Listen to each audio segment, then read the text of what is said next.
Proud moment for every Filipino, ibang level na ito.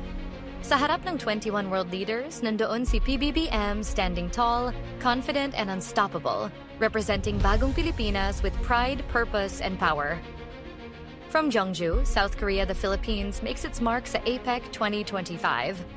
This isn't just diplomacy. This is leadership in motion, pride in action.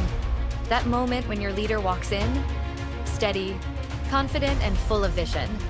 That's PBBM, carrying the name Pilipinas with class, courage, and heart. In APEC 2025, PBBM emphasized collaboration over competition. Ang private sector, hindi kalaban partner sa inclusivity at prosperity. Leadership through unity, not domination.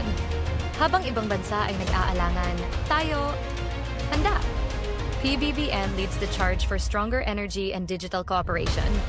Kasi sa panahon ngayon, ang tunay na power ay innovation, collaboration, at action.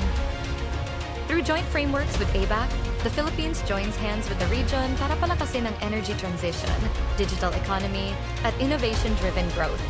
Ito na, yung moment na masasabi mong this time. Tayo naman. As PBBM invites world leaders for ASEAN 2026, pinapakita niya na ready na ang Pilipinas to lead, to innovate, and to inspire. From symbolic leadership transitions to visionary invitations, PBBM positions the Philippines as a hub of progress and a nation ready to rise.